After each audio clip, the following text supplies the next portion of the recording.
네, 이재명 대표의 네 번째 검찰 출석을 앞두고 있고 혁신을 둘러싼 갈등도 만만치 않아서 민주당의 미래가 위태롭게 느껴집니다.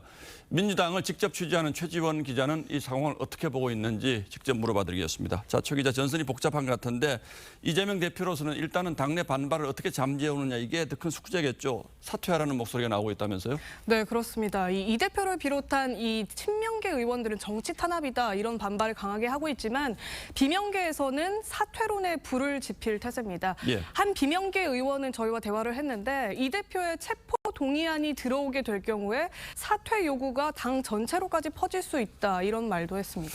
자, 그러나 일단 검찰의 출석 요구는 정면 돌파로 방향을 잡은 것 같군요. 네, 맞습니다. 이 정치 탄압에 맞서는 모습을 스스로 연출을 하면서 지지층을 결집시키겠다, 이런 의도라고 봐야 할 겁니다.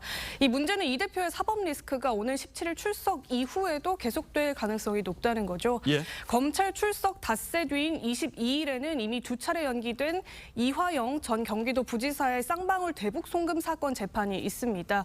이 전 부지사 발언에 따라서 추가 소환 조사는 물론이고 구속영장도 청구가 될 가능성이 있는 상황입니다.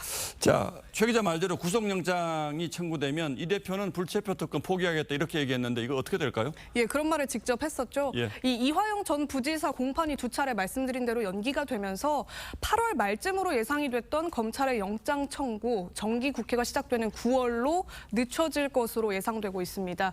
이 정기 국회는 임시회랑 달라서 회기를 자를 수가 없기 때문에 예. 체포동의안 표결을 반드시 거쳐야 하거든요. 이 방탄 논란이 또다시 불거질 수 있는 만큼 민주당으로서는 다소 부담스러운 상황에 놓일 수 있습니다. 이 비명계 이원욱 의원도 저희와의 대화에서 이 대표가 당론으로 체포동의안을 가결시켜달라고 스스로 말을 해야 한다, 이렇게 주장을 했습니다. 자, 이렇게 이제 8월, 9월까지 계속 혼란스러운 상황이 이어지고 결국 10월쯤에는 사퇴할 수밖에 없을 것이다. 이게 이제 10월 사퇴론인데 이제 이런 전망이 나오는 거죠. 네, 그렇습니다. 이 가정의 상황이긴 물론 합니다만 이 대표가 구속이 되고 또 대표직에서까지 물러나게 된다면 민주당은 전당대회를 다시 열어서 당대표를 뽑아야 합니다.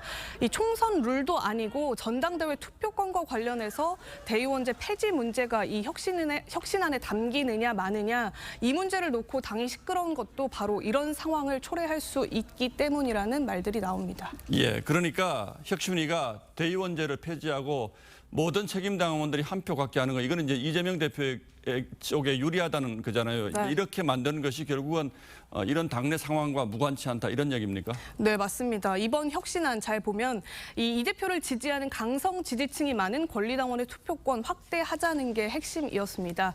내년 총선을 이끌 신생 지도부가 친명 인사로 채워질 가능성 그만큼 높아지는 건데요. 예. 이 대표가 당대표에서 물러나게 되더라도 실질적인 영향력을 행사할 수 있게 되는 거고요.